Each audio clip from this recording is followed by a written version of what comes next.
Good afternoon, everyone. Welcome to today's panel, From Local Roots to National Reach. We're here to explore how Kahnawà can continue to build a strong, sustainable tourism sector that honors our culture, creates opportunities for our people, and connects us with broader Indigenous tourism networks. So, I am an anthropology student at Concordia. I'm majoring in anthropology. I work at Kahnawà Tourism. I'm a tourism clerk currently, but in the summer, I worked as a youth cultural leadership facilitator building the Yukinardina program. Yes, claps for me. We're joined today by leaders from within our own community and by partners from Indigenous Tourism Quebec and the Indigenous Tourism Association of Canada, who are here to share how their organizations support communities like ours across Turtle Island. Let's begin with brief introductions from each of our panelists. Pierre, let's start with you. Hi, thank you. Kwei everyone, my name is Pierre Kanapé. I work as a development advisor for Indigenous Tourism Quebec, located in Wendake, near Quebec City. I've been working in tourism for almost 4 years, and it still hasn't been long enough because tourism is so much fun. What else? Indigenous Tourism Quebec is a sectorial tourism association recognized by the Ministère du Tourisme as the main organization to support Indigenous tourism all across Quebec. We have a really nice board at ITQ. Kimberly is on the board. You have been on the board for how long? This is my third term. Third term. Nice. Nice to see you all. Nice to meet you all. And also, I'm Ninou from the community of Pessamit, located on the Côte-Nord near Bécomo. Thanks. Nyawako, Pierre. Kimberly, you're next. Yes. Kimberly, Ganyet the Hawaii Cross Yujats, Kahnawà Gani de Wagano. My name is Kimberly Ganyet the Hawaii Cross. I'm from Kahnawà, and I work for Kahnawà Tourism. I'm the tourism development manager. I've been working there for 11 years. And I'm really proud of, our tourism industry that we have here in Kahnawà and where it's come in the last few years. A little bit about myself. I recently graduated from Tewatohnhi'saktha at the Kanyakahaga Ungwawanardao Language and Cultural Center. I'm a mom. I'm a coach. And I'm just really passionate about who we are and showcasing who we are to the world. Nyawako, Kimberly. Angela, you're next. Hello, everyone. My name is Angela Ryder. I am from the Musqueam First Nation in Vancouver. I'm the project manager with the Indigenous Tourism Association of Canada. I spend most of my days building ad campaigns for domestic and international markets, and then supporting any public-facing documents that come out of our organization, usually comes from me. And I've been there for about 6 years in various roles. Nyawakoa, Mac, you're next.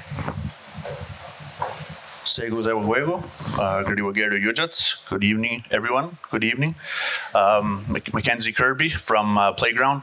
I ain't necessarily, obviously, work in tourism per se, but I believe part of my invitation tonight was to maybe give a different perspective, from private business on what tourism means to us, number one, but number two, I think how tourism has really developed in the community and how we kind of fit into that puzzle. So I've been a part of the organization, like I was just telling Pierre, almost since the beginning. So I've seen the evolution of Playground, its involvement in the community, and obviously being from Kahnawà, been able to kind of bridge the two together. So I think, again, just here to provide a little bit of a different perspective on terms of how tourism plays when it comes to private business in the community. So happy to be here. Look forward to the questions that hopefully you all have and that we're going to be discussing here. And yeah, thank you. Yeah, we'll go. Okay, my favorite part, questions. Okay, please feel free to jump in as we go. Okay, this question specifically for Kimberly and Mac. So from your experience, what makes tourism in Kahnawà unique, and how do we ensure it reflects who we are as Kanien'kehá:ka people? So Kahnawà in itself is unique, and who we are as Kanien'kehá:ka people is very unique. I think that the most special portion to me about working within the tourism industry for us is we're being able to tell our story from our perspective, and we are controlling that narrative. And I see that across the province. I see it across Canada, across Turtle Island, that Indigenous people are really reclaiming our spot within the industry and taking back over, our narrative and sharing it. And I feel that, Kahnawà, we have such a rich history. There's so much that's happened here. So many other Ungwehue communities look to us in what we're doing in development, in what we're doing in education, language, culture, and also tourism now. Even though we're just babies in the tourism industry, I feel a lot are looking to us, and it surprises me at many points when I go, in my travels or when I speak to my colleagues and they give me accolades. I'm like, what do you mean? Like, we're still learning, we're developing, but the industry for Indigenous tourism in Canada is developing. And we're right there, and we're so special here with our location. Our ancestors were smart. They chose a good location. We don't have tornadoes and hurricanes, and we have a good spot here. We have a good home, and being so close to a huge urban center city, it brings so many people to us, and we have that huge opportunity to take that stage and show who we are. So I think that's one of the most unique things is we have a voice, and we ain't afraid to share it. I think we know that. Mohawks, we're always out there. We have our opinions, and we have a great team who's really working hard to collect all those thoughts from the community and share appropriately. We don't want to overshare parts of our culture, so we're taking those guidance from different leaders within the community, and we're trying to take those necessary steps. And I think that's really, sharing our stories, taking ownership of who we are and what we want to do within the industry is what makes us so unique. I think along the same lines, just to kind of summarize, but maybe just shorten it too, is that Kahnawà tourism is very authentic. So I think what makes it unique is that we get to establish what we're going to showcase and not showcase. Obviously, as we all know, I think tourism is a kind of a live, working, breathing document where we're kind of determining ourselves what we want to show and maybe not show, whether it's culture related or language or things like that, or even locations within the community. We see and hear those things all the time, but I think that's what kind of makes it very unique, is that it's not, not tokenized is the best way I can kind of describe it. So it's kind of developed by us, the thresholds are established by us. And again, those things can change depending on what the community wants, right? So it's not set in stone at any point in time. But I think ultimately that's what makes Kahnawà tourism very unique from other places. I think one other item is that it's not just cultural tourism that we're promoting. You're a prime example.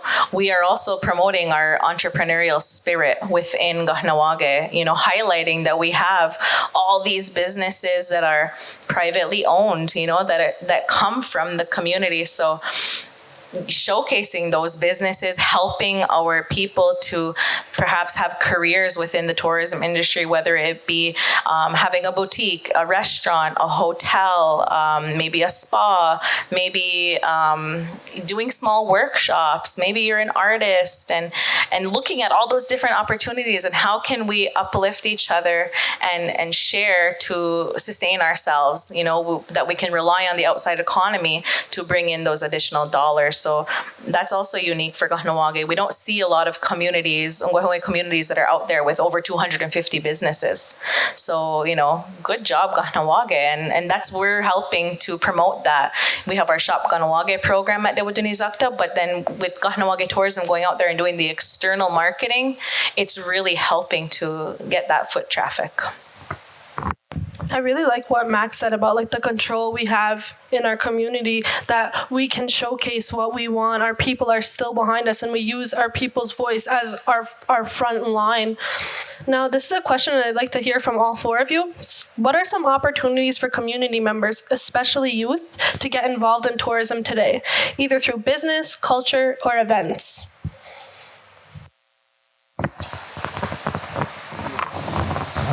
Yeah, you can go. So I can look at this from a national perspective. And Kimberly kind of touched on it. There's so many different spaces within tourism that you can go, and there's so many opportunities. And it's really, we're reclaiming our space, and there's so much that anyone can do. And I joke, if you're Indigenous, you can start a business, and it can be tourism related, and your stories are yours, and you can share them with the world. And so, from our perspective, we take that business and we help you market it even further. We want you to be just as successful as the next business and the next one and the next one. From an industry standpoint, there are opportunities on the organization side. We're always expanding or growing in different ways. There's always programs that we're building where we'll work with Indigenous people because they are the knowledge. They have everything that they're doing, and they know where to go and what to ask. And then from a partner's perspective, on the non-Indigenous side, most organizations are looking for someone with knowledge that can come in and help. For example, we're building a program with Parks Canada right now, and it's to have Indigenous artists be showcased in all of their gift shops across the country. And so Jasper is piloting it, and they're working with local artists from there. And so I don't know if there's any Parks Canadas around here, but it is a great way to get art or anything showcased there. So we're really trying to bring that back into the non-Indigenous space. I hope that answered your question. Yes. I won't talk. I just want to add that there's so many opportunities in tourism. As Kim was saying, there's hotel, restaurants, museum, outfitting, arts and craft. So you will always find something you love doing in tourism. You also get to work with Kimberly, which is really awesome.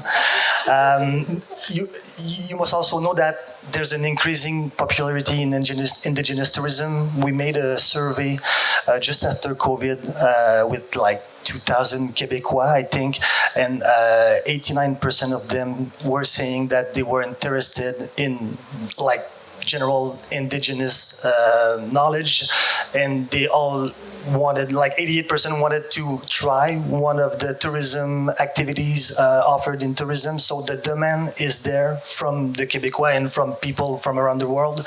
It's just that we have to have more offers. You have a lot of activities here in Kahnawà. Not all communities have those kinds of offers, but we need more, and that's why I also work in tourism. And so in terms of opportunities for youth and within the community, I think just historically we've always been known as like a hospitable people. Obviously we're also great cooks. We have a lot of great cooks in this community. So when I look at Playground as an example, and kind of some of the things that we're either working on or very close to having, as everyone knows, is a hotel, so that the hospitality industry, and we have other hotels that are also going up in the community. So when we look at, how that relates to tourism, that's an important kind of factor that I think people will see in terms of opportunities coming. Also at Playground, we are looking and building as we speak our own like kind of test kitchen. So we are going to be building out a culinary school. So when I speak on those two specific examples, those are some of the things I think about in terms of opportunities for our youth, because as we all know, when we were there, we didn't necessarily know what we wanted to do at those younger ages, right? So I think the more opportunities that we can give, our younger people, the better. Those are just two examples, like I said, that Playground is looking at now. And I'm sure there's a lot of other great ideas that, other people in the business community are also working on or thinking about. So the more, the better. So in terms of for Kahnawà tourism, what we're doing, and Olivia mentioned it in her introduction, this year we launched our first Yunki Nardine program, which is a youth cultural leadership program. And that was geared specifically towards 12 to 17-year-olds. And the goal was, initially it was supposed to be a junior tour guide program. And my coworker Jordan and I, where is she? Right there. So, you know, we were thinking of these ideas. Okay, we need tour guides. That's the one thing we need so much. We're promoting these tours. Pierre's promoting the tours for us. So is Angela. And I'm like, what if we don't have tour guides? Like, then what are we going to do? We need people to get interested in telling stories and being able to public speak and learning the stories and talking to their families and their grandparents and collecting those stories that they're able to share. And so we started developing this program with Harley. He's one of our tour guides who's a former teacher and educator and a principal, and he was all for developing curriculum. And it developed into this much larger program of leadership and cultural leadership and what it is to be, you know, an Ungwehui ambassador within your own community, and how can you be proud of who you are and share that with anybody. How to public speak, how to get up on a stage and answer questions in front of a bunch of strangers, how to tell a story that you've just heard and retell it to a bunch of people. So we developed this program, and we're really proud of that program. We had about 12 or 16 youth.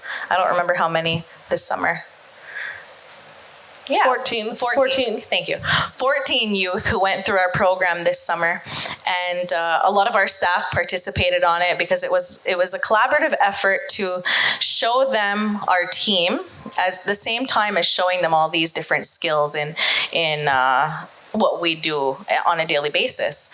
So we got to know the kids, and we learned so much from them as well. We taught them some marketing. We taught them, you know, all different kinds of things. And so that's one opportunity that we've created for youth within the tourism industry, in hopes that maybe they won't be a tour guide in the end. You know, that wasn't the goal once we created the program in the long run. It's really, we're creating these little leaders that maybe they're going to grow up and they're going to want to be CEOs. Maybe they're going to want to work in the tourism industry, or maybe they're going to want to start a business, something, you know, giving them whatever skills they might need to help move forward. So that's one opportunity for our younger people that we started developing. And then for anybody really within the community, it's like what Angela said. If you are Indigenous and you want to start a business, well, so many people are going to like eat that up, and they want to support Indigenous businesses right now because we're in a time of reconciliation, and non-Native people want to hear from us. They want to support us. So some programs that we're putting out there in the future is an Indigenous culinary training program. And we're hoping to partner with Playground, with other restaurants within the community of how can we help indigenize your menus? So let's get away from Italian and Greek. Who are we? You know, let's cook our own food in our restaurants because people really want to try our foods. And we can be so creative in the different ways that we offer them. So in similar thinking to how we created the food festivals 8 years ago, is we want to now work with our chefs within the restaurants, and let's tailor maybe some items on your menu to incorporate corned beans and squash, to incorporate berries or maple syrup, or, you know, maybe create some names on your menu in Ganyaggeha. So what can we do to help support those restaurants to indigenize more? Other programs that we have, and we're developing so much. We're really fortunate. Our team is super eager, and we're learning in all different realms of the tourism industry. So we're trying to be really innovative of how we're developing. But with the new cultural arts center that's coming, you know, there's so many opportunities for people to become involved within the tourism industry, whether if you want to be a tour guide, if you want to work in our boutique, if you want to work in the cafe that's going to be there, because all of that is incorporated into Indigenous tourism. Even if you're not working in the tourism industry and you're helping to perhaps work at the cultural center to help sustain our language and our culture so that we can teach others to share, that's a portion of what we're doing. or if you're working at any of the businesses. So, there's a lot of opportunities, and I mean, I can go on and on and on. So book me next time. No, I'm kidding. But for real, there is a lot out there, and we're just trying to give you that little example of what you can do and trying to get people interested into what we're doing. That was one of the other goals for the Yumkinarine program, was for some of the kids to actually work at the new Kahnawà Cultural Arts Center. And I'm being a little proud sister right now, but my baby sister actually took the Yumkinarine program, and she's now one of our tour guides at Kahnawà Tourism, just to highlight her. So, Angela and Pierre, how do Indigenous Tourism Quebec or Indigenous Tourism Canada support local communities like Kahnawà? What kinds of membership benefits, training, and or funding are available? At ITQ, we support the entrepreneurs from the start. So if you have just a small idea, do not hesitate to call us. We'll figure it out together, find some ways to get it started. We also receive funding from our partners, mostly governments, and we allocate it to all the promoters. What else? We provide training, networking, mentoring, networking opportunities, and we also promote the entrepreneurs and the businesses in our magazine that we print out to almost, I think, 30,000 copies a year. I think we send 7,000 copies alone to Kimberly each year. She asks so many magazines, and that's why you have so many visitors that we need to send you those mags. Huh? So that's about what we do in ITQ.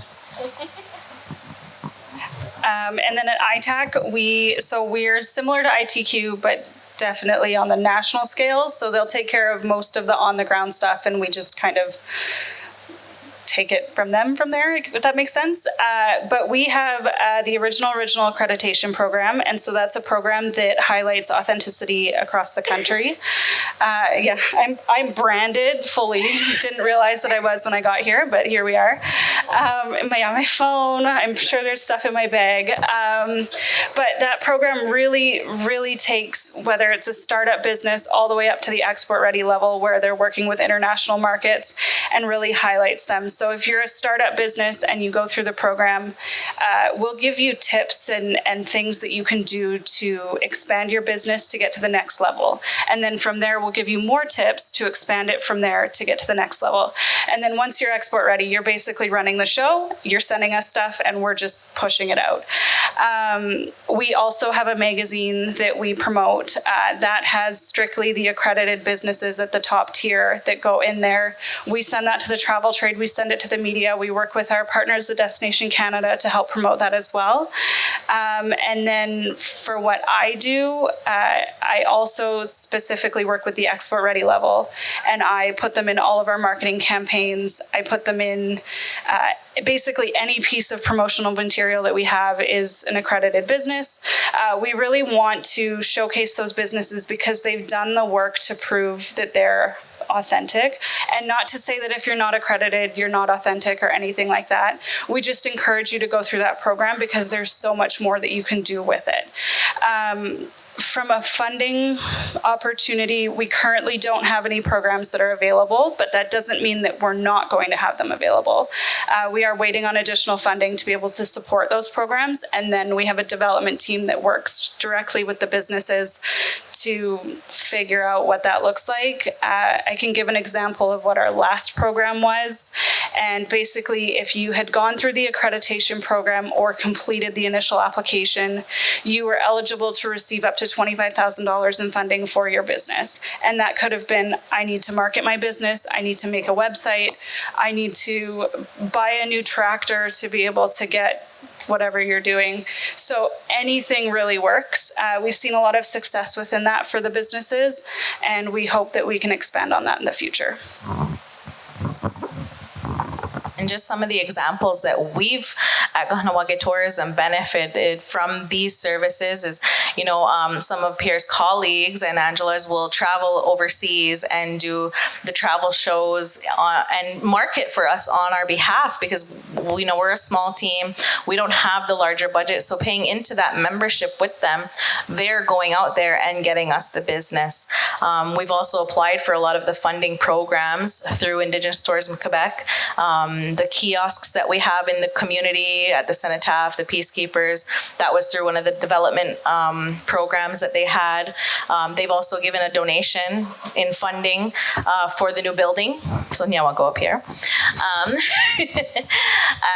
There's so many things that we've done through those programs. We've helped support certain businesses through those programs as well in getting them the funding. So, if you have that idea, come to us and we'll try to help you get there. And if you have questions about being a member as well for Indigenous Tourism Quebec or Canada, come and let us know, because we'll help you connect with them and make you a member. And if you become a member at ITQ, you will also automatically become a member from ITAC. Yep. We're hand in hand. Okay, that's why both ITAC and ITQ are so important, because they provide so much back to the community. So, Pierre, I have a very important question and tough question for you. So, Pierre, how can we grow tourism in a way that protects our language, values, and traditions while still being economically viable and open to visitors? To me, Indigenous tourism is sharing our culture, traditions, language also. You see that with the new art and cultural arts and language center, something like that we also funded. Oh, nice. Oh, spoiler. I'm not saying that you cannot open a roller coaster or a playground room, poker room.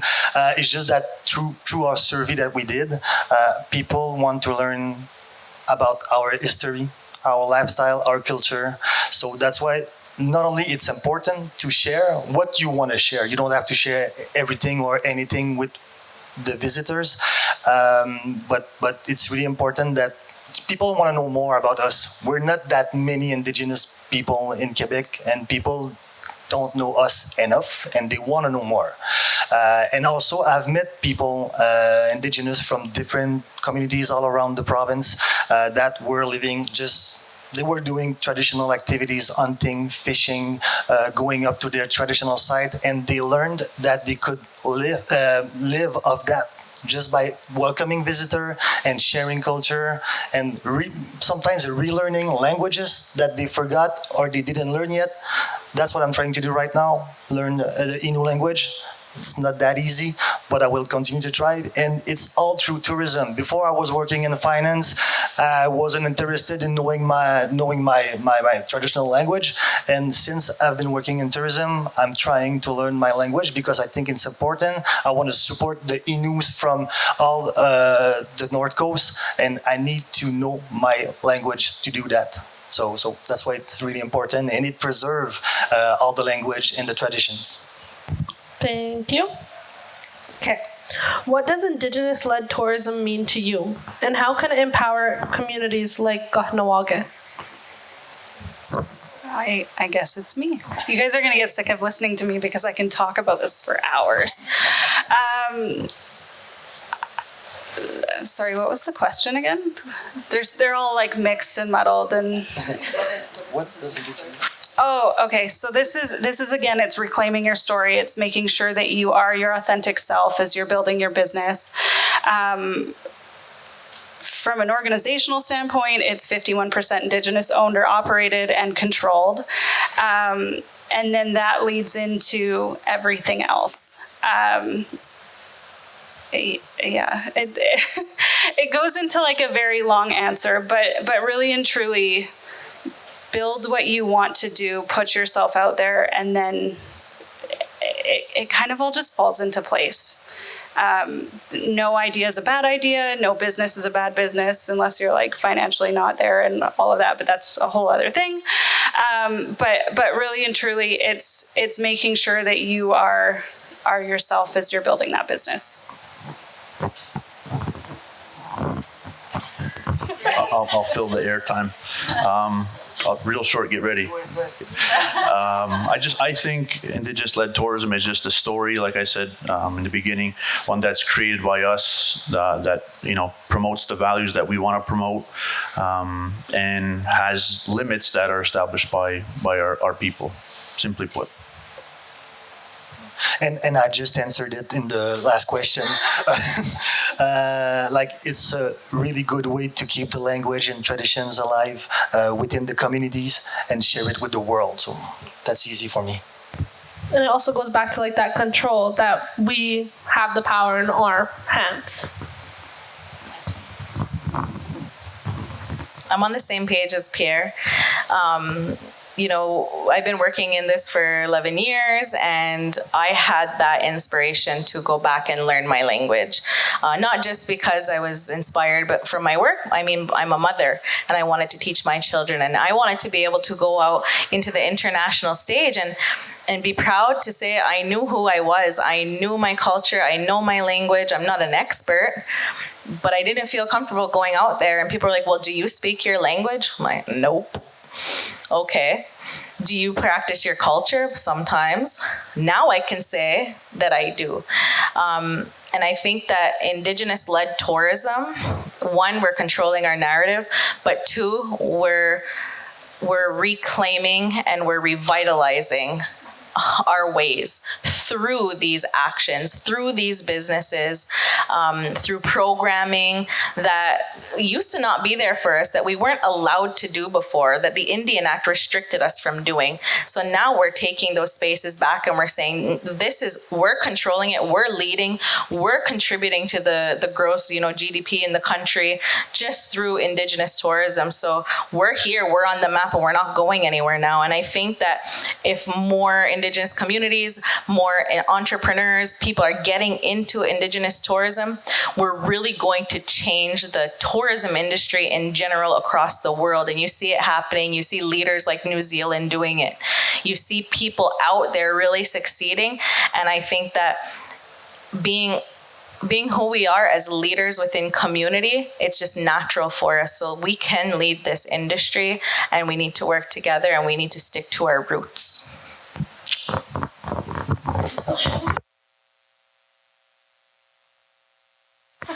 And with that, Kim, we also have to make sure that we stay authentic. You were saying it before. Just make sure that we stay authentic. And with Indigenous-led businesses and tourism, we do that, and we don't have to. And making sure that we don't go back to the folklore. How you say folklore in English? Folklore, folklorique. Folklore with an accent. So we have to make sure that we don't go into that folklore that, people, we have to show ourselves now, what we are now, and making sure that we share our culture of now and not before. On that note of Indigenous-led businesses, I have a question for Mac. So, how can businesses like tourism give back to the community?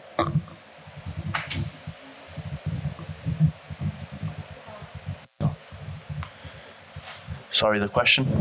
How can businesses like Playground give back to the community?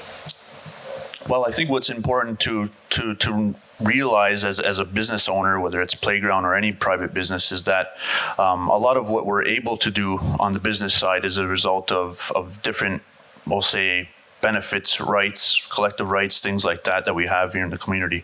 So with that realization, I think it makes it very easy to not only have to, but want to give back, because indirectly, directly, depending on how you want to kind of look at it, the community is our partner, right? So when I look at Playground, we aren't able to do what we do if it wasn't for this community. There are, I'll say, colonial regimes out there that would love to see, Kahnawà, Playground kind of stay small for different reasons, and I think we know why. But luckily, we have, again, that indirect support, if you want to call it, from the people. So because of that, and because the community is our partners, is the way we see it, it's important that we share the success of the business. And we've been able to do that in a variety of different ways. I'm sure a lot of people know about, Playground and the kind of community effort initiatives that we do in the community, and we don't just do those for a pat on the back or for recognition. We do it because it's part of that partnership that I'm talking about. So. And it always doesn't necessarily have to translate to things like monetary or financial means.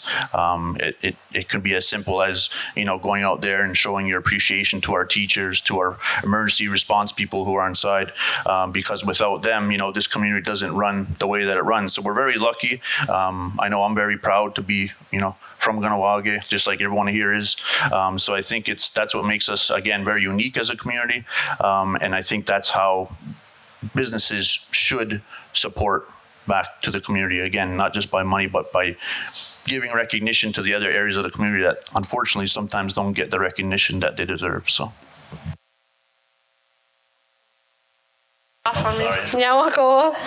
Okay, now question for everybody. How can Kahnawà take its tourism offerings to a wider stage while maintaining cultural integrity? I know this was touched upon before, but maybe we could go more in depth.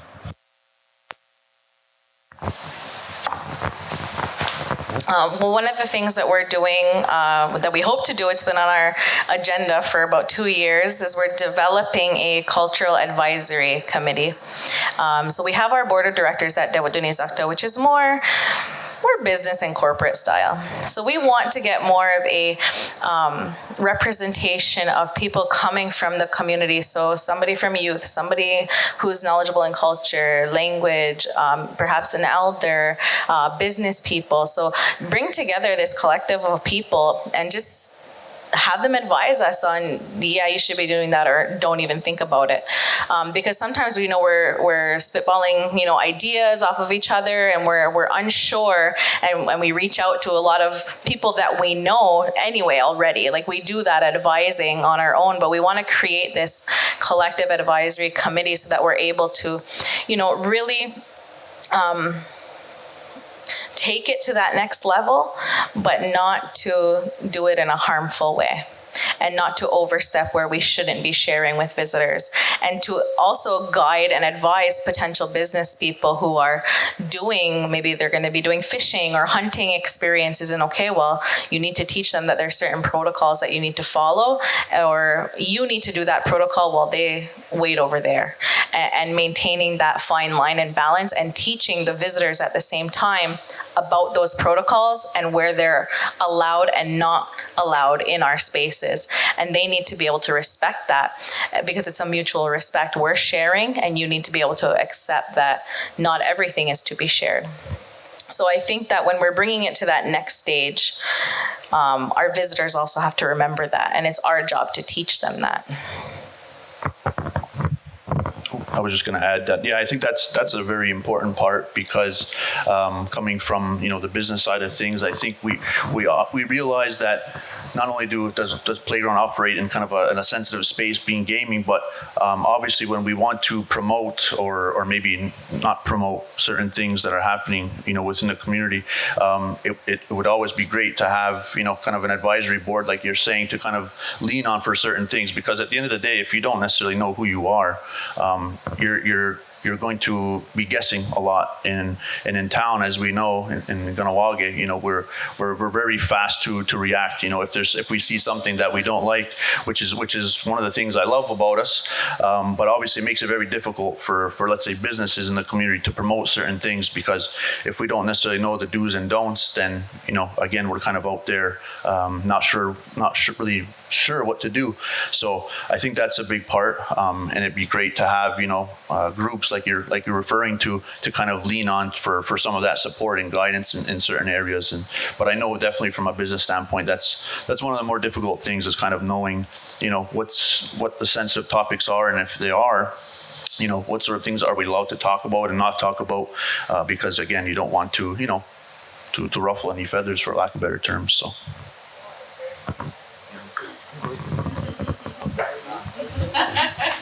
So, from my understanding, is there some sort of board in place or something Playground does to take it back to the community and ask them questions, or because at Kahnawà Tourism we have a Let's Talk Tourism where we actually with Bronwyn that we host a community event where they can come ask us questions or comments or concerns? So luckily, being from Kahnawà, that's a huge plus. And myself and Bobby, obviously being from the community and having kind of a more traditional mindset, we're able to kind of help make those decisions when we're, for example, promoting or acknowledging things like truth and reconciliation that's coming up as an example, and right. So we have that to our benefit. I'm kind of speaking to maybe some of the businesses that don't necessarily have that same kind of idea of where to go with certain things. But luckily, yes, at Playground we do have people, again, because we are locally owned. We know some of those do's and don'ts already. But there are times, obviously, when we are looking to acknowledge certain things that we do have to lean on other organizations, and we've had conversations, Kimberly and I, about stuff like this, about the do's and don'ts. So we're lucky that we have something there, but obviously it's always great to be able to kind of collaborate with others so that we're all kind of on a unified front, regardless of what we're trying to promote. So. Shut it off on me again. Okay, next question for everybody. What's one piece of advice or opportunity you'd like to share with someone in Kahnawà who's thinking of starting or growing something in tourism? What advice do you have for community members thinking about joining the tourism sector? So I think don't be shy. Don't be afraid. I think that we have gone for far too long with being fearful of being proud of ourselves, being proud of being ungwehue. And I think that it's time to change that. And we need to allow ourselves to love ourselves enough to be successful. So if you're wanting to try something, if you want to take that leap, do it. And come and reach out to those people, to our team, maybe to business services at Tewatohnhi'saktha, or somebody that you're comfortable with in your spaces of what would be the next steps. Don't be afraid to go ahead and try. It's okay to fail, and there will be people there who are to support you. But definitely, let's be happy, let's be successful, and it's okay that we can be in those spaces, be proud, successful, happy people, and loving each other.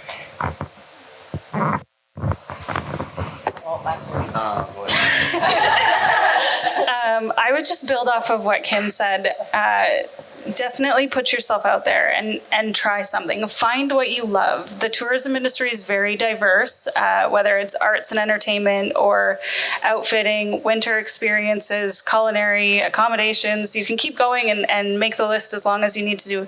But it's so diverse, and there's so much that you can do. And if you're not comfortable starting a business, see if there's an opportunity at the cultural center. See if there's an opportunity at Indigenous Tourism Quebec or Canada or anywhere, and you'll find something that you love. I can honestly say I joined the industry 6 years ago, and I have never had so much fun with work in my life that it doesn't even feel like work. Feels like you're hanging out with a bunch of friends and doing a whole bunch of things that you never imagined you would do. And I always end up on a cultural tour in the middle of nowhere. And I say the middle of nowhere because I was at Métis Crossing, which is like an hour and a half west of Edmonton. It's somewhere. It's north of Edmonton. Yeah, you drive and drive and drive, and you see fields and fields and fields, and then you end up at this beautiful facility. And I ended up on a bison tour. And my sister also works for ITAC, and she turned around and she goes, "Hey, Ange, did you ever think you would be doing this?" And I was like, no. So you'll find something that you love, and then you'll meet a whole bunch of people that are passionate about it, and then you'll just want to stay and never leave. So that's my advice. Advice, I would say, write your protocol early and stick to it, so that we'll call it moral compass can never be swayed. So, and I guess what I mean is, as an example, one thing that we would never do, for example, and I think this applies to everybody, is put your people at risk, as an example. So when it comes to making business decisions, or when we're looking at tourism, never put your people at jeopardy. And if you could kind of stick to that, I think you'll you'll be on your merry way, no problem. The other thing is don't be afraid to start small and then kind of build from there. I think we have a tendency to get overwhelmed and having to, set a high expectation on ourselves. If I look at our business, we started off as a very modest poker room and built, to where we are today. So taking that approach is definitely the way to go, kind of more of an organic route. And don't be afraid to partner up. I think we have a tendency, especially since COVID, to kind of remain in our own silos. We have a lot of smart people around us, inside the community, outside the community. Networking is such a valuable tool. So when the opportunity presents itself, definitely partner up with others. Don't be afraid. You all stole my lines. I wrote, go ahead and take the leap. But rest assured that we will be there to help you one way or another. And you can call us anytime if you have any ideas, question. And as for the advice, if in joining the tourism sector, it's always coming back to you get to share your culture and tradition daily. And in joining the tourism sector, you will probably get to learn even more about your own culture, which is really, really nice. It's crazy to work in tourism. I get paid to do that. As someone who's just starting in tourism, I'm just really like the imposter syndrome that comes with it, because you're from all these different people from all around the world, like it's everybody. So I guess I don't know if you're asking for my advice, but I would like to add my advice. Is that, well, you all said don't be scared, but also remember who you are, where you come from, your roots, who we are as people, like your language, like just, and be a kind, respectful person. That's my advice. And put yourself out there. And don't care what anybody else thinks. That's what my star taught me. Okay, now. Does anybody have any questions for our panelists? Any artists, entrepreneurs have any questions? Anybody, our youth? Hi, Abby. So my favorite thing learning about tourism is seeing like what are some of like the farthest reaches or coolest places of people that you heard from that have come through when you like you said, oh my God, who'd ever thought I was on a bison tour? Like, how did you ever think you were gonna meet somebody who's from across the world and who's being a tourist here, like who's come through your doors or through your tours? I have a cool story. Yeah, go for it. Okay, so I have a really cool story, and it's a little bit personal. So years ago, my parents were married, and they were married as older adults, and we traveled to the Dominican Republic, and that's where they had their wedding. So when I began working at Kahnawà Tourism, it was a very small team, and I worked in the front, and I was answering calls and booking tours and all the things. And these people walked into the office, and I did my natural spiel, hi, where are you coming from? How'd you hear of us? And so the guy, when I was looking at him, I'm like, I think I know you, and I'm going through my files and I can't get to them. And he's like, well, this one time I'm a tour guide and I work on a boat in Dominican Republic, and I met this family and they had their whole family with them, and I loved them, and they were so they told their story and the family was all there. It was just amazing, and I loved it so much. And when I came to Canada, I said, I need to visit an Indigenous community. And he came and he walked into my office, and I was like, would you recognize them? And I showed them the picture, and they're like, that's them. I'm like, those are my parents. So it was great. Like, I had goosebumps. I'm having goosebumps telling the story again, but like how small of a world that we have. And he's originally from France. He works in the Dominican, and he comes to Montreal to visit Kahnawà to find me. And I'm like, this is unreal. So I called my mom. I'm like, you'll never guess who's in my office. She's like, tell him to come for supper. So Kyle, my husband, who's one of our tour guides, he gave them the tour of Kahnawà, and unfortunately they couldn't stay for her supper, but she was like, come on, come and eat. Like, it's not like super far, right? But it shows how connected we are to everybody within the world and how special those little moments are. And I'll never forget it. And I share it with people and they're like, "You're lying." No way. And he's my Facebook friend. And it's so cool. Anyway, just a fun story. Where have you been, maybe ever? I ended up on it. I'm very fortunate. I end up on all these random tours across the country, and I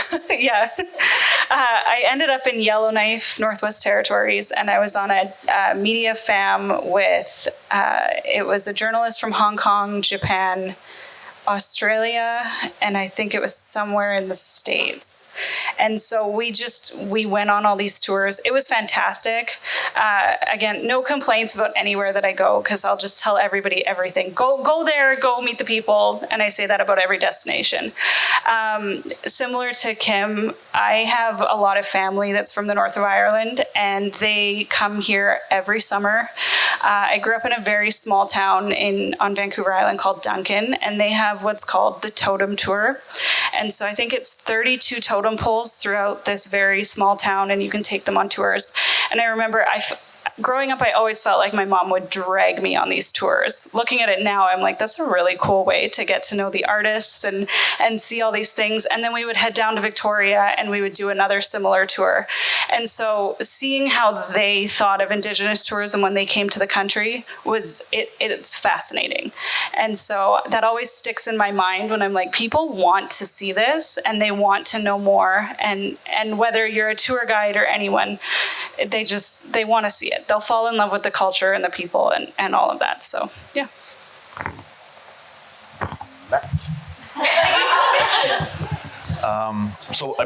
We're fortunate. We have anywhere between 2,500 to, let's say, 4,000 people that come through to the property every single day. So we see all kind of walks of life. I'll say I could give you a long list of poker players, professional poker players, but I don't know how many people play poker. And I'll be honest, poker players aren't exactly glamorous, people.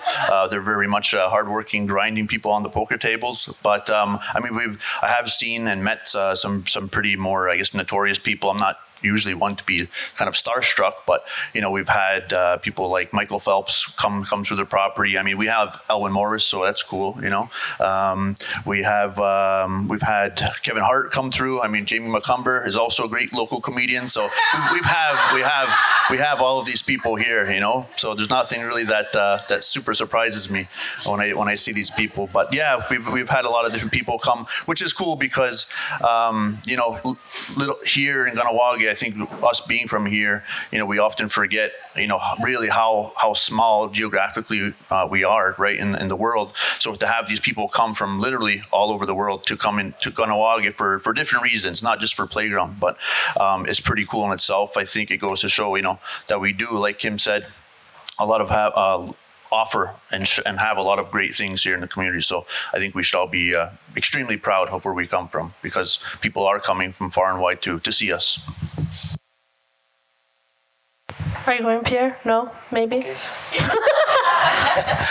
We have some crazy businesses at ITQ. Let's take Nunavik, for example, where you have some business or entrepreneurs that took that leap and opened a camping on a remote island in Ungava Bay, where you pay $15,000 not to get eaten by a polar bear. There's a place where you can go fishing, the biggest fish in the world, and not keeping them. It's catch and release, where there's the highest tides in the world, 40-something feet, and you go fish at low tide and you have to run back to the camp without drowning because it's so fast. So everything is crazy up there. So it's so much fun. It's so expensive. Do we have any more questions? Nobody? Come on, guys. I want to... Yeah, I'm having fun. I'm actually sad Mac didn't mention my name when we were walking. Like, what? I walk in playground. I am 19 years old. Thank you very much. Okay. Nyawa to our panelists and to everyone who joined us today. Tourism is more than just a business. It's about storytelling, sovereignty, and creating our own paths forward. If you're interested in learning more, please connect with our panelists afterward or stop by the Kahnawà Tourism booth. Let's keep the conversation going.